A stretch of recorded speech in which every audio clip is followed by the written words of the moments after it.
جنگوں کی فطرت اور پاور شفٹنگ.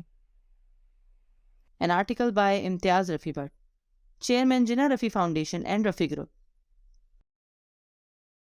کائنات کے آغاز سے ہی انسان ہو یا ملک صرف اور صرف اپنے مفاد کو ترجیح دیتے ہیں. ملکوں کو بھی انسان چلاتے ہیں, اس لیے ملکوں کی پالیسیوں پر حکمرانوں کی شخصیت اور ان کے کردار کے گہرے نقوش نظر آتے ہیں. سیلف انٹرسٹ ایک انسانی فطرت ہے, لیکن جب سیلف انٹرسٹ سیلفشنس میں ڈھلتا ہے تو دوسروں کی تلفی کا باعث بنتا ہے. ایک دوسرے پر سبقت اور برتری لینے کی خواہش نے انسان کو ایجادات پر مجبور کیا.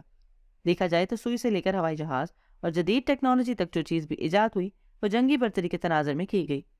ہاں, یہ الگ بات ہے کہ بعد ازاں اس کے مثبت استعمال کے طریقے بھی تلاش کیے گئے. جوہری توانائی بھی تباہی اور دوسروں پر سبقت کی غرض سے مارز وجود میں لائی گئی. البتہ بعد میں اس کا بھی مثبت توانائی کے ذرائع میں استعمال شروع کیا گیا. آج تک دنیا میں ایسا کوئی اسلحہ نہیں بنا جو اب تک استعمال نہ ہوا ہو. یہاں تک کہ عالمی جنگ عظیم دوم میں امریکہ کی طرف سے دشمن کو ختم کرنے کے لیے ناگاساکی اور ہیروشیما میں نیوکلیئر ہتھیار بھی آزمائے جا چکے ہیں, جن میں لاکھوں لوگ پگھل گئے اور جاپان کو سرنڈر کرنا پڑا. ایٹمی ہتھیاروں کا مستقبل میں بھی استعمال بعید از قیاس نہیں. البتہ ایسا کب اور کہاں ہو سکتا ہے یہ کہنا بھی قبل از وقت ہوگا. رونت پسند ہٹلر, اسٹالن اور اس جیسے خود غرض حکمران ماضی میں اقوام عالم کو عالمی جنگوں میں جھونک چکے ہیں. اگر ہٹلر جیسے حکمران کے ہاتھ میں جوہری ہتھیار ہوتے تو دعوے سے کہا جا سکتا ہے کہ وہ خودکشی کے بجائے نتائج سے بے نیاز ہو کر دشمن کو تباہ کرنے کے لیے ایٹمی حملے کا مرتکب ہو چکا ہوتا اور آج تاریخ ہی مختلف ہوتی.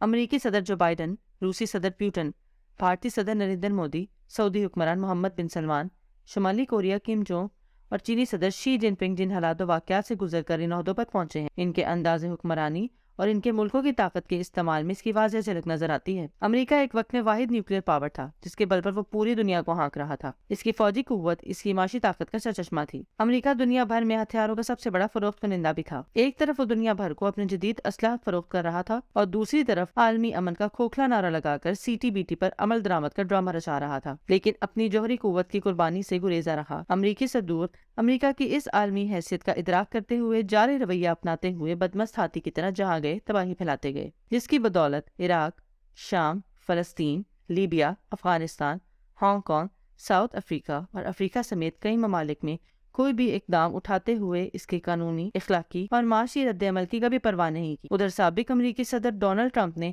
امریکی سوسائٹی میں امیر اور غریب کی لکیر کھینچ کر امریکی معاشرے میں اندرونی درار ڈال دی. مارشل آرٹس میں بلیک بیلٹ کا حامل روسی صدر پیوٹن روسی خفیہ ایجنسی KGB کا ہیڈ تھا, جو گزشتہ 20 سال سے وزارت عظمیٰ اور صدارت کے عہدے پر متمکن ہے. اس کے انداز حکمرانی میں اس کی ماضی کی واضح جھلک نظر آتی ہے. اس کے باوجود کہ سوویت یونین ٹوٹنے کے بعد روس اپنی حیثیت کھو چکا تھا, روس نے اپنی طاقت کو مجتمع کیا اور آج یورپ سمیت امریکہ تک کو آنکھیں دکھا رہا ہے. حالیہ یوکرین تنازع میں نیٹو ممالک پیوٹن کی جانب سے کسی جوہری رد عمل سے خوفزدہ ہیں. پیوٹن خود بھی بیرونی مداخلت کی صورت میں جوہری حملے کی دھمکی دے چکا ہے. بھارتی وزیر اعظم نریندر مودی, جو کہ سنگل ہیں, جس کی کوئی بیوی ہے نہ بچے, انتہا پسند ہندو جماعت RSS کی پیداوار ہے. گجرات میں مسلمانوں کے قتل عام کا ذمہ دار قرار پانے والے نریندر مودی کی شدت پسند سوچ کے عملی مظاہر کشمیر میں دیکھنے کو ملتے رہتے ہیں. ٹرینوں میں چائے بیچنے والے کو جب اتنے بڑے ملک کا دار و مدار ملا تو اس کے فیصلوں میں اس کی ماضی کی پرچھائیاں نظر آنے لگی. پاکستان جیسے ہمسایہ ملک کو اس کی جارحیت پسند سوچ سے شدید خطرات لاحق ہیں, لیکن اصل پریشانی کی بات یہ ہے کہ مقابلے میں پاکستان کے پاس بھی جوہری ہتھیار ہیں جن کا کنٹرول فوج کے ہاتھوں میں ہے, اور ایسے میں مودی کی کوئی بھی مہم جوئی ایٹمی جنگ کا باعث بن سکتی ہے, کیونکہ فوجی کبھی میدان جنگ کے علاوہ شکست تسلیم نہیں کرتا. 37 سالہ سعودی ولی عہد محمد بن سلمان, جسے MBS کے نام سے جانا جاتا ہے, انتہائی پروگریسو اور اگریسو شخصیت کا حامل ہے. سعودی صحافی جمال خاشقجی کے بے رحمانہ قتل پر امریکہ نے سعودی شہزادے کی جانب سے چشم پوشی اختیار کیے رکھی. اس کے باوجود کہ امریکہ کی پشت پناہی کے حامل غیر اعلانیہ جوہری توانائی رکھنے والے اسرائیل کو آج تک امریکہ نے عرب ممالک کو قابو میں رکھنے کے لیے ہی استعمال کیا. امریکہ سعودی عرب کے 5 دہائیوں سے زائد پر محیط ترینہ تعلقات کو پش پس ڈالتے ہوئے MBS نے مستقبل کے سپر پاور چین کے ساتھ تعلقات استوار کرنے جیسا بولڈ قدم اٹھا کر اپنے عزائم کی نشاندہی کی. موجودہ حالات میں یہ اس کا انتہائی جارحانہ فیصلہ ہے. شمالی کوریا کے کم جونگ کا ڈکٹیٹرانہ انداز حکمرانی دنیا سے ڈھکا چھپا نہیں. شمالی کوریا میں اس کی مرضی کے بغیر پرندہ بھی پر نہیں مار سکتا. اگر غلطی سے بھی کوئی اس کی منشا کے خلاف کچھ کر بیٹھے تو وہ اسے نشان عبرت بنا دیتا ہے. ایسے جابر حکمران سے کیا توقع کہ کب وہ طیش میں آئے اور کیا کر گزرے.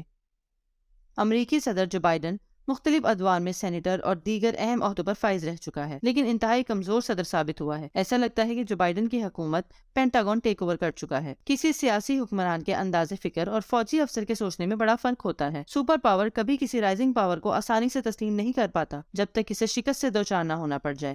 لیکن چینی صدر شی جن پنگ ایک طویل سیاسی جدوجہد کے بعد موجودہ مقام پر فائز ہوئے۔ اس کی شخصیت پر ماؤ زیدونگ کے گہرے نقوش ثبت ہیں۔ اس کے والد کمیونسٹ پارٹی کی اہم شخصیت تھے جو مختلف اور اہم عہدوں پر فائز رہ چکے ہیں، لیکن سیاسی مخاصمت کا شکار ہو کر قتل ہوئے۔ یہاں تک کہ صدر شی جن پنگ کی چھوٹی بہن بھی سیاسی حریفوں کا نشانہ بنی۔ صدر شی نے یوتھ لیگ میں شمولیت کے لیے 7 بار اور سینٹرل پارٹی میں شمولیت کے لیے 10 بار ناکامی کا منہ دیکھا، لیکن اس کا کرپشن کے خلاف سخت ترین موقف اس کی عوامی مقبولیت کا باعث بنا۔ چین کی موجودہ پوزیشن اور اس کے مستقبل کا اہداف کا روڈ میپ صدر شی کی ہی دین ہے، جس نے انتظامی حکومتی امور کو اپنی شدید گرفت میں رکھا۔ صدر شی چین کی ترقی پسند سوچ کا محرک بن چکا ہے، جو دنیا بھر میں تیزی سے اپنا اثر و رسوخ قائم کر رہا ہے۔ رائزنگ پاور چین کا راستہ روکنے کی ہر ممکن کوشش کی جا رہی ہے۔ دنیا political and economic power shifting کے عمل سے گزر رہی ہے۔ پاور شفٹنگ کا عمل کبھی پرامن نہیں رہا۔